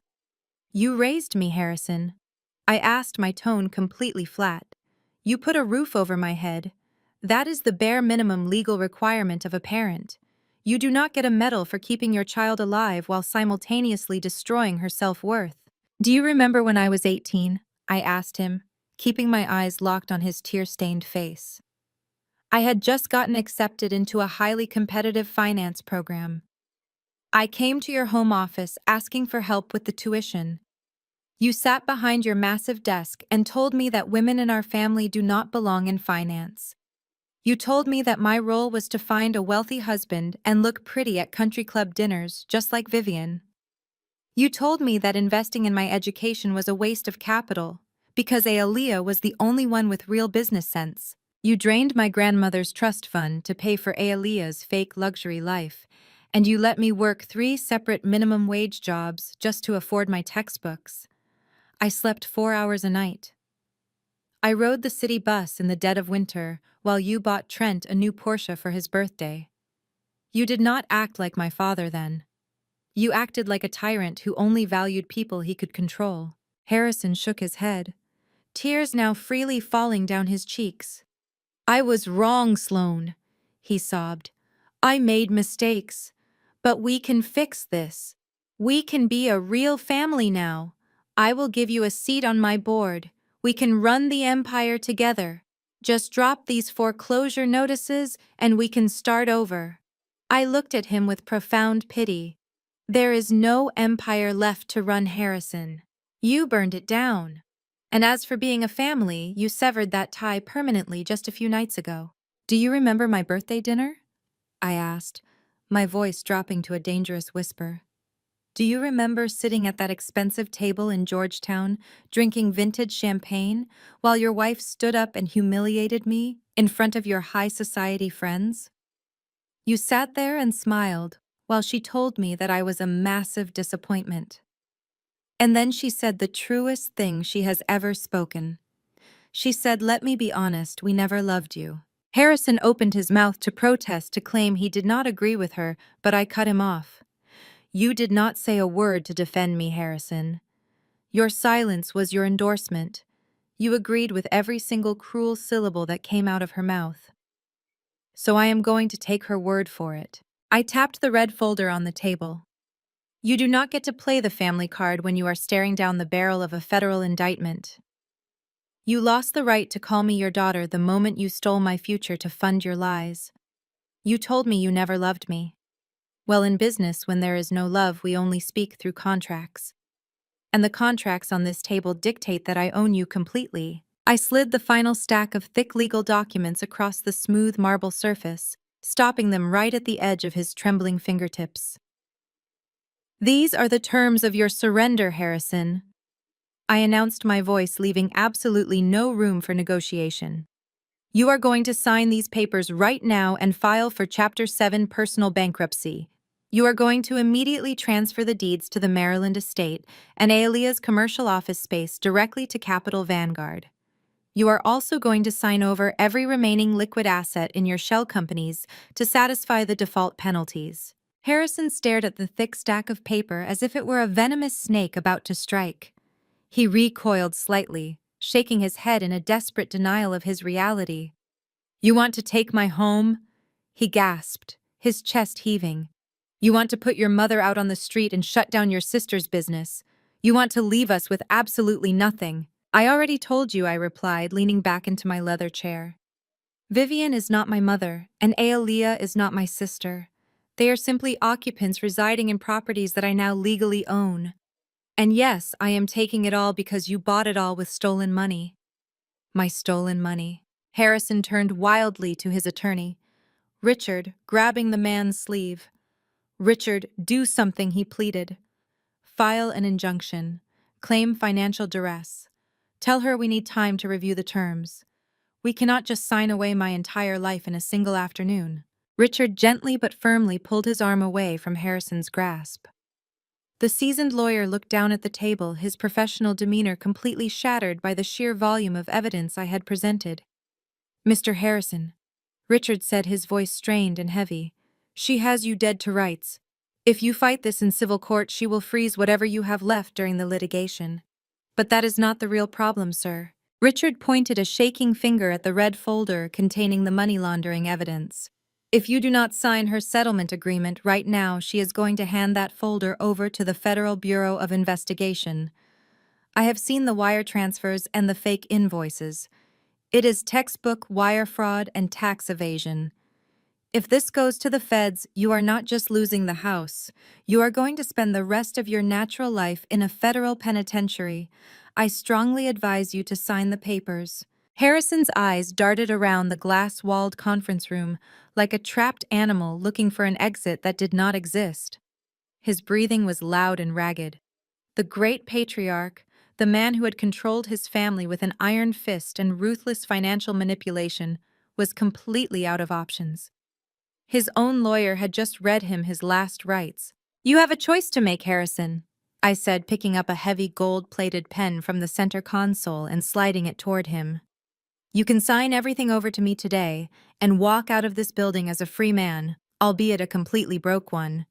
Or you can refuse, and I will hit send on the email I have already drafted to the White Collar Crimes Division. The FBI will raid your offices before dinner time. They will seize the mansion anyway, and you will be arrested in front of all those country club friends Vivian cares so much about. He looked at the gold pen. It gleamed under the recessed lighting of the boardroom. It was the instrument of his total destruction. Please, Sloane, he whimpered one last time, his voice breaking into a pathetic sob. I am an old man. Do not do this to me. I checked my watch, completely unmoved by his tears. You have exactly 60 seconds to pick up that pen before the offer expires and I make the call. He stared at me, searching my face for any hint of mercy, any lingering trace of the desperate little girl who used to crave his approval. He found nothing but a hardened executive who had learned the rules of the game from the very man she was now destroying. Realizing that his tears were entirely useless, he slowly reached out and picked up the pen. His hand shook so violently that the first signature was a jagged, illegible scrawl. He paused, taking a ragged breath before moving to the next page. The only sound in the massive room was the scratching of the pen against the paper, and the quiet sobs of a ruined man. Page after page, he signed away the empire he had built on lies. He signed away the mansion where I was made to feel like an outsider.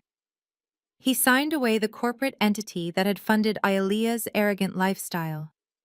He signed away his pride, his legacy, and his entire identity.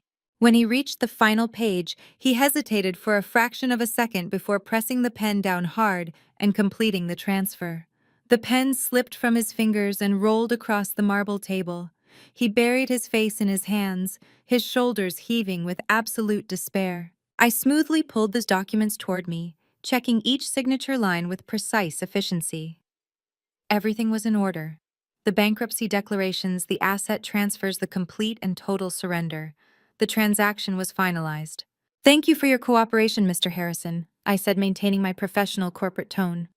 Your access to all company accounts has been revoked. My asset management team will be arriving at the Maryland estate at 9 a.m. tomorrow to begin the appraisal and eviction process. I suggest you use the remaining hours of your freedom to pack whatever personal items you can fit into a single suitcase. I stood up from the managing partner's chair, holding the signed documents securely in my hands. The meeting is adjourned, I announced. "You and your counsel will be escorted out of the building." Harrison did not look up. He remained hunched over the table, a broken shell of a man who had finally met the consequences of his own cruelty. I did not wait for him to gather himself.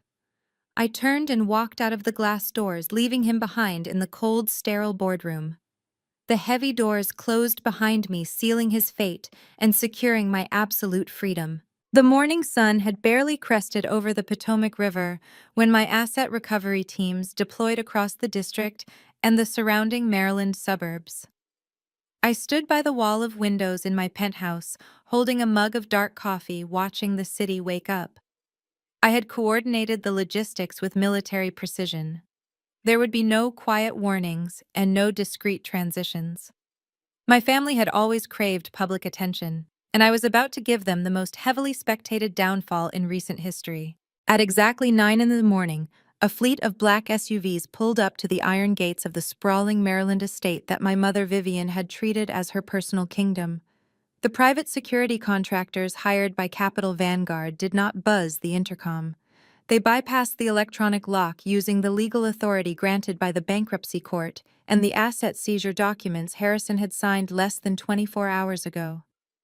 The heavy iron gates swung open and the vehicles crawled up the manicured driveway. My mother was hosting her weekly morning tennis committee meeting on the back patio. According to the incident report filed later by my lead recovery agent, she was wearing a crisp white tennis skirt and holding a crystal flute of orange juice, holding court among 4 very wealthy, very gossipy politicians' wives. She was completely oblivious to the fact that she was currently trespassing on my property. The lead agent, flanked by 2 uniformed county sheriffs, walked directly onto the patio. They did not wait for an invitation. The agent politely but firmly informed Vivian that the property was now under the receivership of Capital Vanguard Partners. He handed her a thick packet of eviction documents outlining that she had until sundown to pack her personal clothing and vacate the premises. Anything left behind, including the imported furniture, the expensive art collection, and the luxury vehicles parked in the garage, now belonged to the firm to satisfy the default penalties. Vivian dropped her crystal glass. It shattered against the stone patio. She tried to scream at the men, demanding they leave, threatening to call the police, completely ignoring the fact that the police were already standing right there, facilitating her removal. The tennis committee women immediately gathered their designer bags and fled to their cars, pretending not to look back but undoubtedly texting every person in their social circle before they even reached the end of the driveway. The most devastating blow to Vivian's ego came 10 minutes later. A contractor drove a heavy wooden stake into the perfectly manicured grass, directly adjacent to the street facing iron gates. Attached to the stake was a bright neon sign that read, "Foreclosed and seized by Capital Vanguard." It was impossible to miss. Every neighbor, every country club associate, and every passing car could see that the mighty house of Harrison had fallen. My mother was forced to carry trash bags filled with her clothing down the driveway, while passing drivers slowed down to stare. Across the city, a similar scene was unfolding at the commercial building that housed Aaliyah's public relations firm. Aaliyah had shown up to work early, desperately trying to conduct damage control from the humiliating subpoena incident at her launch party. She had ordered her remaining staff to lock the front doors and ignore all incoming calls. She thought she could simply hide behind the frosted glass until her father fixed the problem. But her father had surrendered, and there was no one left to fix anything. A commercial locksmith, accompanied by my corporate legal team, arrived at the building at 9:15. They did not bother knocking. The locksmith simply drilled out the cylinder of the main entrance lock and replaced it within 2 minutes. My legal team stepped inside, carrying the master lease agreements that Harrison had signed over. Aaliyah rushed out of her corner office, her face flushed with panic and anger. She started screaming about trespassing and calling her lawyers. But my lead attorney simply handed her the signed forfeiture documents. He explained in a very calm, very bored voice that the lease had been terminated due to extreme delinquency and fraudulent funding. He told her that the computer servers, the staging furniture, and the expensive espresso machines were now corporate assets. My sister, the golden child who had spent her entire life looking down on me, was given exactly 15 minutes to gather her personal belongings. She had to walk past her own bewildered employees, carrying a cardboard box filled with desk trinkets and a few framed photos. Her employees were handed severance packets from my firm and told to go home. Ilea was escorted out of the building by security and forced to stand on the crowded downtown sidewalk, while a heavy metal chain and padlock were secured around the glass door handles of her former empire. The social fallout was instantaneous and absolute. The black elite of Washington, D.C. is a tight-knit circle that values discretion and genuine wealth above all else. They tolerate arrogance only when it is backed by actual power. But the moment the smell of federal fraud and bankruptcy hits the air, the community acts like an immune system violently rejecting a virus. By noon, Vivian's name was quietly but permanently scrubbed from the steering committee of the annual charity gala. The country club management, citing the public disturbance of her asset seizure, sent a courier to her temporary hotel room to politely inform her that her membership had been suspended, pending a board review that would never actually happen. The church elders who had happily eaten her catered food just weeks prior suddenly stopped returning her frantic phone calls. Aliyah suffered an even swifter professional death. The local politicians and minor celebrities she had counted on her client roster sent immediate termination notices. No one wanted their public image managed by a woman who had been physically locked out of her own office for failing to pay rent with stolen money. The influencers who had been at her party were now posting long, thoughtful videos about how they were shocked and saddened by her deceptive business practices, using her downfall to generate sympathy views for themselves. Harrison fared the worst of all. His commercial real estate buddies, the men he golfed with and traded insider tips with, completely ghosted him. When you sign away $15 million to avoid a federal indictment, word travels fast through the financial district. He was radioactive. His bank accounts were frozen. His credit score was utterly decimated, and his reputation was reduced to a cautionary tale whispered in boardrooms. They had spent 32 years building a fortress of lies, trying to keep me locked outside in the cold. They had used stolen money to paint a picture of perfection. And in less than 24 hours, I had stripped away the paint, demolished the walls, and left them standing completely naked in front of the entire world. They had absolutely nothing left to their names except the clothes on their backs and the overwhelming realization that the daughter they never loved was the one who pulled the trigger. I sat at my desk watching the reports roll in from my field agents. Every single objective had been met with zero resistance.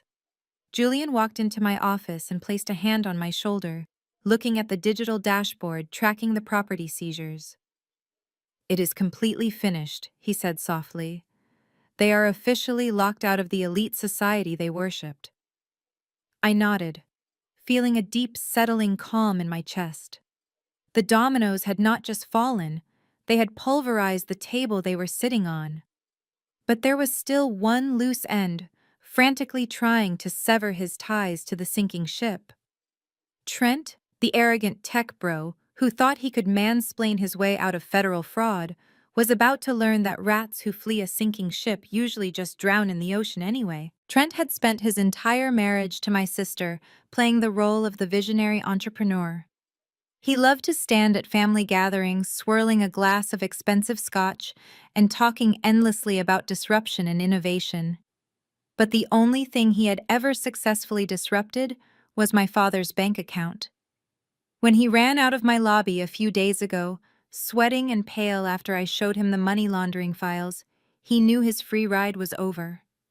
He knew that Harrison was completely compromised and that the Federal Bureau of Investigation was just one email away. Rats do not possess a sense of loyalty, and Trent was the ultimate rat. He did not care that Aelia was his wife or that she had spent years defending his failures to everyone in her social circle. He only cared about self-preservation. My security team had been monitoring their luxury condo downtown. It was a gorgeous property with floor-to-ceiling windows that Harrison had secured for them using a fraudulent corporate lease. Around 2 in the afternoon, just hours after Aaliyah had been publicly evicted from her office building, Trent arrived at the condo. He did not go there to comfort his wife. He went there to strip the place bare. According to the lobby security footage that my team acquired, Trent brought a team of private movers. He bypassed the shared assets and went straight for high-value items that he could easily liquidate. He packed his imported watches, his custom-tailored suits, and the expensive electronics that Aaliyah had purchased for him, using her fake public relations budget. He moved with frantic, desperate energy, shoving his belongings into designer luggage while constantly checking his phone. He was terrified that federal agents were going to kick the door down at any second. Aaliyah arrived at the condo shortly after 3. She was still reeling from the devastating public humiliation of being locked out of her business. She had lost her company, her reputation, and her social standing, all in the span of a single morning. She was completely shattered. She likely walked into that condo expecting her perfect husband to wrap his arms around her to tell her that they would rebuild and that he would finally step up and take care of her. Instead, she walked into a disaster zone. She found Trent zipping up his final suitcase near the front door. I can only imagine the sheer shock that washed over her.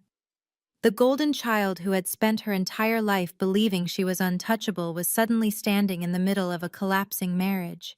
She probably asked him what he was doing, assuming he was packing for a sudden business trip. But Trent did not offer her any comforting lies. He did not have to pretend anymore because the Bank of Harrison was officially closed. Trent looked at the woman he had sworn to love and protect, and he handed her a manila folder. It contained hastily drafted divorce papers. He had called his lawyer the minute he left my building days ago, knowing that the money laundering trail would eventually lead to him if he stayed connected to the Wilson family. He needed to legally sever ties with Aaliyah to protect himself from the impending federal indictments. He did not offer her sympathy. He told her exactly what she had become to him, a massive liability. He explained that his lawyers advised him to distance himself from her family's toxic financial situation. He blamed her and Harrison for dragging him into a criminal enterprise, completely ignoring the fact that he was the one generating the fake invoices to wash the money. He gaslighted her in her most vulnerable moment, leaving her standing in the foyer with a stack of divorce papers and zero explanations for how she was going to survive. Trent walked out the door dragging his luggage behind him and left Aaliyah completely alone.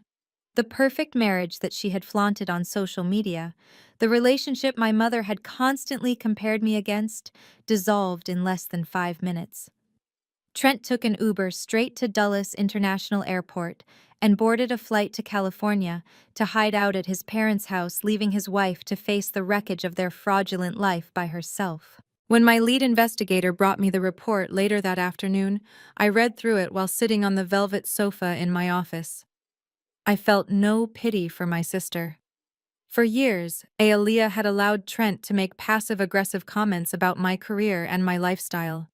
She had sat beside him at dinner tables, smiling proudly while he mocked my independence. She had derived a sick sense of pleasure from feeling superior to me simply because she had a husband who wore expensive suits and drove a car my father paid for. She had built her entire identity around being the chosen daughter with the perfect life. She believed that because she followed my mother's shallow rules, she would always be protected. She believed that proximity to my father's money made her invincible. But money that is stolen cannot buy loyalty. It only rents parasites. Trent was a parasite who had finally sucked his host dry. The moment the blood supply was cut off, he detached himself and scurried away to find a new victim. Aaliyah was forced to sit in that empty condo, realizing that every single thing she bragged about was a complete lie. Her business was a fraud. Her parents' wealth was an illusion. And the husband she worshipped had only stuck around for the direct deposits. She had spent 32 years looking down on me for building my life brick by brick without a safety net. Now her safety net had been violently ripped away and she was falling fast. She had no money, no credit, no friends, and no husband. She had absolutely nothing left but the crushing realization that she was entirely unequipped to survive in the real world. The golden child was about to hit rock bottom, and I knew exactly where she would run to next. She would try to find the only person in the city who actually had real money. She was going to come crawling to me. The sun had fully set over the Potomac River, casting long dark shadows across the imported hardwood floors of my penthouse living room. Julian was in the study reviewing a legal brief for his firm, and I was pouring myself a glass of expensive red wine when the private intercom near the front entrance buzzed loudly. It was a harsh, unusual sound. My building had airtight security, and unannounced guests simply did not happen in this tier of luxury real estate. I walked over and pressed the silver button, listening to the concierge who sounded deeply apologetic. He explained that a frantic woman claiming to be my sister had slipped past the front desk during a brief shift change and managed to get into the private elevator bank before the guards could physically intercept her. He offered to send the armed security team up immediately to drag her off my floor. I took a slow sip of my wine, feeling the rich vintage warm my throat, and told him to stand down. I knew exactly why she was here, and I wanted to look her right in the eye when I ended this chapter of our lives completely. Seconds later, heavy, frantic pounding echoed against my custom mahogany front door. It was not the polite, measured knock of a society woman. It was the desperate hammering of a cornered animal realizing the trap had finally snapped shut. I did not rush to answer it. I set my wine glass down on the cool marble counter, walked slowly to the foyer, and pulled the heavy door open. The woman standing in my hallway was barely recognizable as the glowing, confident public relations CEO from the Georgetown dinner party just days ago. Aaliyah's perfect salon blowout was a frizzy, tangled mess hanging limply around her face. Her expensive designer mascara was smeared in dark, chaotic streaks down her cheeks. She was wearing the same silk blouse from yesterday, but it was wrinkled and stained with sweat and tears. The golden child of the Wilson family had been utterly shattered. She was shaking violently, clutching a single oversized leather tote bag against her chest that presumably held whatever valuables she could grab before Trent handed her divorce papers and locked her out of their fraudulent life. "Sloan, please," Aaliyah gasped, her voice cracking into a pathetic, wet sob, the absolute moment she saw my face. "You have to help me." Trent left me. He packed his bags and served me with divorce papers and took everything of value. The bank froze all my personal checking accounts because they were tied to Dad's holding company, and now my cards are declining everywhere. I have absolutely nowhere to go, Sloan. I do not have a single dollar to my name, and none of my friends are returning my calls. You have to let me stay here. You have to help me fix this. I leaned against the doorframe, blocking her path into my sanctuary. I looked at her tear-stained face, her trembling hands, and her ruined posture, and I felt absolutely nothing.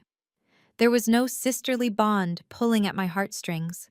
There was no sudden urge to comfort her or invite her inside out of the cold.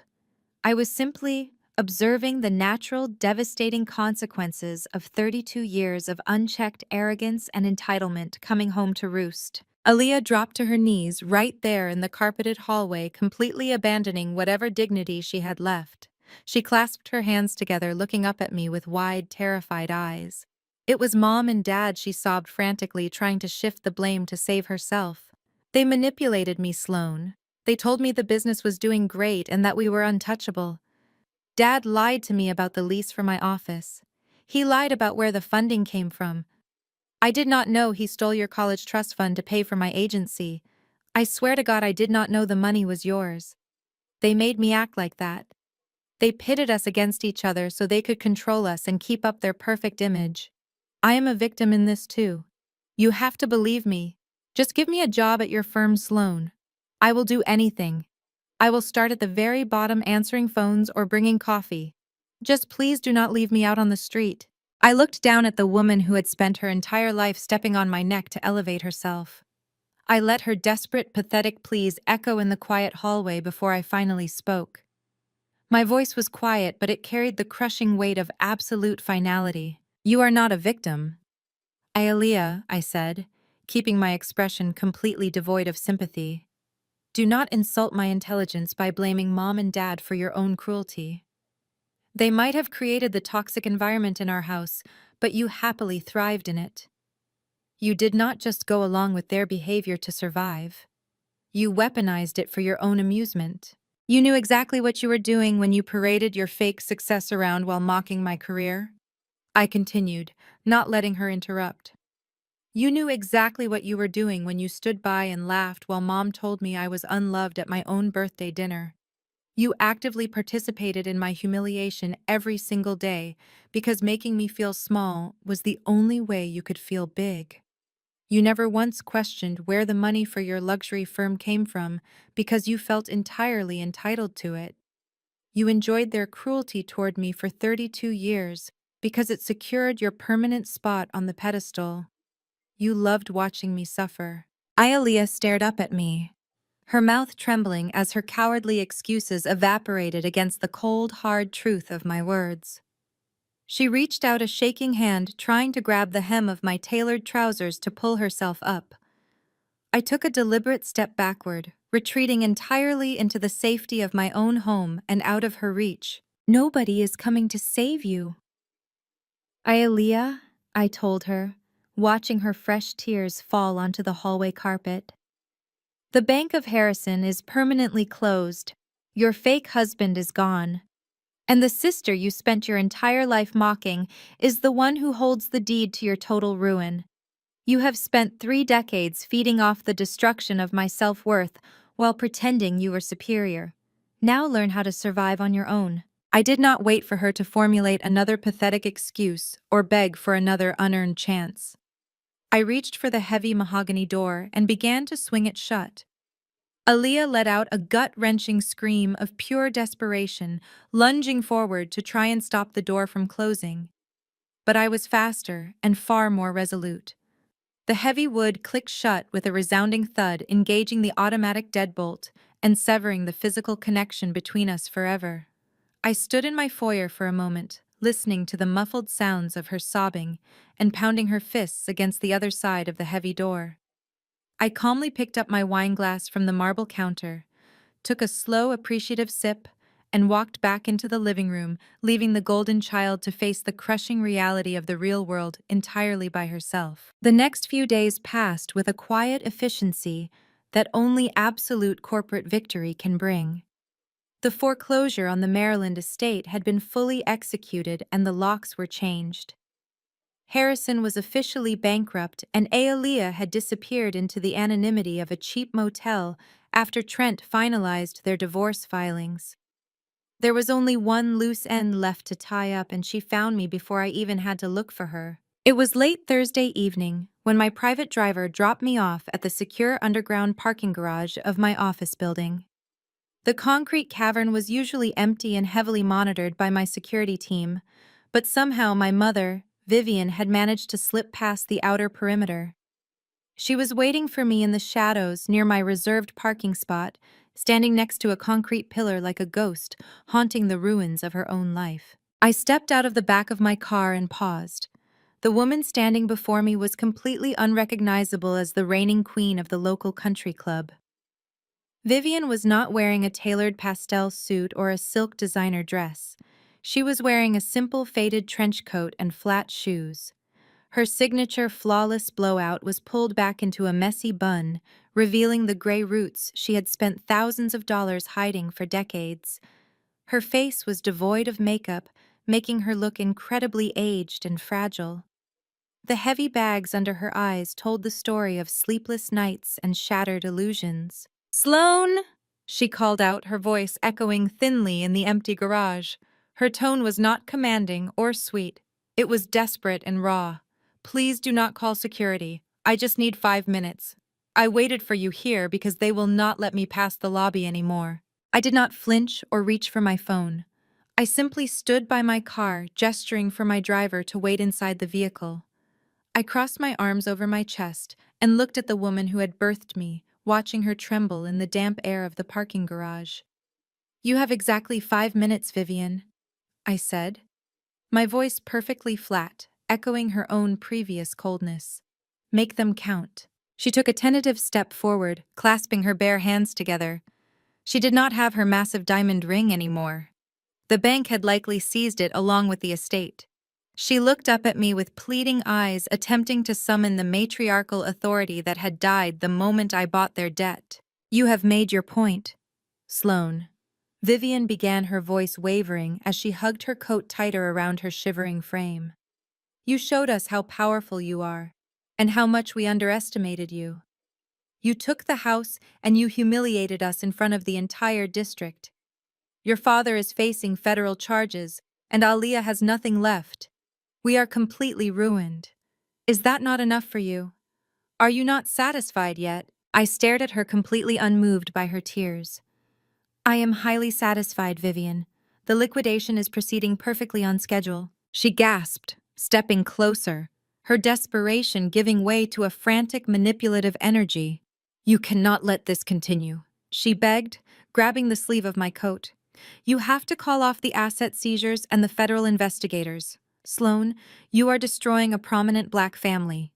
Do you have any idea what they are saying about us at the church and the country club? We were pillars of this community. We represented Black excellence and generational wealth. You are letting the whole world watch us fall apart. Think about our legacy. Think about the honor of our family name. You cannot just erase everything we built. She was still playing the same tired game. Even now, stripped of her mansion and her money, she was entirely obsessed with how she looked to other people. She did not care about the emotional damage she had inflicted on me for 32 years. She only cared about the gossip circling the very society women who had immediately turned their backs on her. She was trying to use racial solidarity and elite social standing as a shield against federal fraud. She actually believed that, because we were a prominent Black family, the rules of basic decency and corporate law did not apply to her. I gently but firmly pulled my arm away from her grasp, smoothing down the fabric of my coat. I looked at her with a mixture of pity and absolute disgust.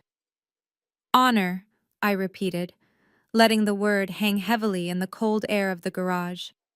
You have the absolute audacity to stand here and talk to me about honor and family legacy. Vivian shrank back slightly, tears finally spilling over her eyelashes. Yes, our honor, she whispered. We are a family, Sloane. You are tearing down your own blood. I took a step toward her, forcing her to look directly into my eyes. The legacy you are crying over was entirely fake, Vivian, I told her, my voice echoing sharply against the concrete walls. You did not build Black excellence. Harrison built a house of cards using predatory loans and fake invoices. You paraded around in designer clothes bought with stolen money while telling me I was a disappointment for actually working for a living. You used my stolen college fund to prop up Aaliyah's fake business just so you could brag about her at your little brunches.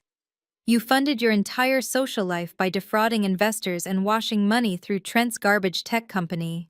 She opened her mouth to protest, but I did not give her the space to breathe. And as for honor, I continued, stepping even closer until she was pinned against the concrete pillar. Honor is not found in a country club membership, Mother. It is not found in sitting at a private table in Georgetown, drinking vintage champagne and pretending to be better than everyone else. It is not found in driving an imported car or wearing a diamond ring paid for by a shadow lender. Vivian squeezed her eyes shut, unable to face the absolute truth of my words. She was physically shaking now, her entire worldview collapsing under the weight of her own hypocrisy. Honor is found in not betraying your own child, I stated, my voice dropping to a lethal calm. Honor is protecting your daughter instead of standing up at her birthday dinner and telling a room full of strangers that you never loved her. Honor is supporting your child when she works 3 jobs to survive instead of mocking her from a mansion built on fraud. You cut that tie yourself, Vivian. You severed the bloodline the moment you decided my worth was based solely on how I made you look to your shallow friends. I am your mother, she sobbed, burying her face in her hands, letting out a pathetic wail that echoed through the parking garage. You cannot just throw me away like I am nothing. I did not throw you away, I replied, stepping back and adjusting my briefcase. I simply foreclosed on a bad investment. You are nothing more than a defaulted asset now. The FBI will be contacting you shortly regarding your involvement in Harrison's money laundering. I suggest you use whatever loose change you have left to hire a public defender because your country club friends are certainly not going to post your bail. I turned my back on her, leaving her sobbing against the cold concrete pillar. I walked toward the private elevator that would take me up to my corner office. I did not look over my shoulder. I did not feel a single ounce of regret or lingering sadness. The woman crying in the garage was a stranger who had spent my entire life trying to make me feel small. Today, I had finally shown her exactly how small she really was. The elevator doors slid open and I stepped inside, pressing the button for the top floor, ascending into the bright and brilliant life I had built entirely on my own. 6 months passed since the elevator doors closed on my past, and the dust from the collapse of the Wilson Empire finally settled over the district. The federal investigations swept through Harrison's remaining shell companies like a hurricane, leaving absolutely nothing but scorched earth and heavy tax liens in their wake. My legal team had handed over every single ledger and wire transfer document, perfectly wrapping up a case that the IRS and FBI pursued with ruthless efficiency. Harrison managed to avoid a lengthy prison sentence by cooperating fully with the federal authorities and liquidating whatever hidden offshore accounts he had left to pay massive fines. But his freedom came at a humiliating price. The man who once strutted through boardrooms acting like a king was now working a low-level administrative consulting job at a mid-sized logistics firm. His wages were aggressively garnished by the government. There were no more tailored pinstripe suits, no more imported cigars, and no more expensive golf outings. He sat in a cramped cubicle pushing papers for a manager half his age, looking tired and entirely broken. The empire he built on lies and stolen funds was gone forever. Vivian's reality was equally devastating. The sprawling Maryland estate with its manicured lawns and private tennis courts was sold at auction by my firm.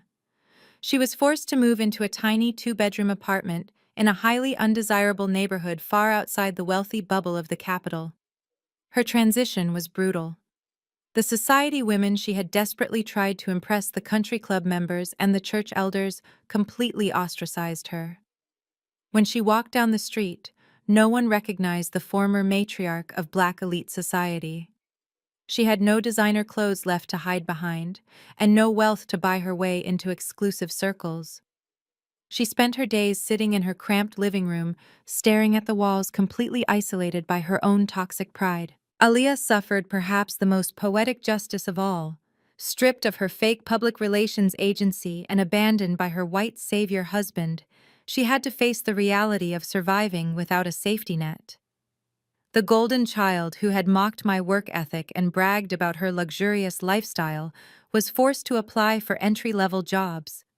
She ended up working as a retail sales associate at a high-end department store in Georgetown, the exact same store where she used to spend thousands of dollars of stolen money on designer handbags. She spent her days on her feet folding sweaters and fetching shoes for the very same wealthy women she used to invite to her fake launch parties. She had to swallow her enormous ego every single time she swiped a customer's credit card, answering to a store manager who was 5 years younger than her. While they lived out the miserable consequences of their actions, I was busy building a life of absolute peace and undeniable purpose. On a warm Saturday evening in early spring, Julian and I hosted an intimate dinner party at our penthouse. The floor-to-ceiling windows were open, letting in the soft breeze from the Potomac River. The dining table was not filled with fake society friends or toxic family members. It was surrounded by our genuine circle of supporters, my brilliant legal team, my trusted business partners, and the friends who had respected me long before they knew I was a millionaire. Julian stood up and tapped his crystal glass, capturing the attention of the room. He looked at me, his eyes filled with a profound, deep love that required no performance and no conditions. He raised his glass and proposed a toast to my resilience, to our recent engagement, and to the beautiful future we were building together entirely on our own terms. I smiled, raising my glass in return, feeling a warmth in my chest that had absolutely nothing to do with revenge and everything to do with true freedom. But I was not just celebrating my personal victory. Earlier that week, I had taken a significant portion of the assets I recovered from Harrison's liquidated portfolio and established a massive charitable foundation. I called it the Vanguard Initiative.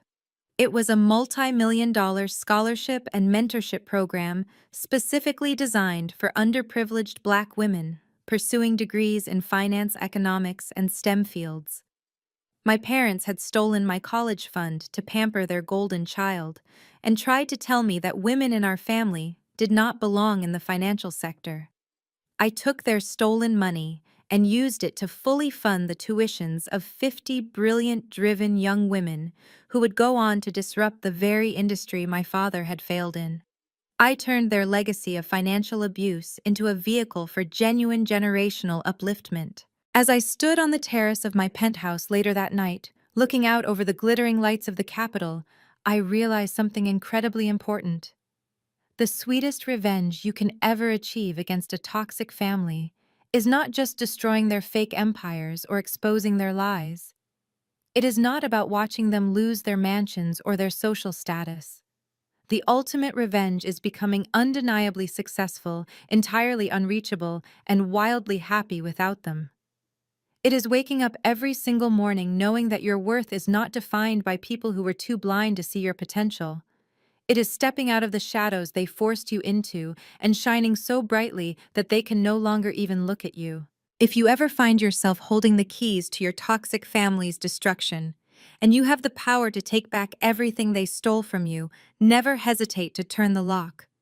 Never let the illusion of blood ties force you to tolerate abuse.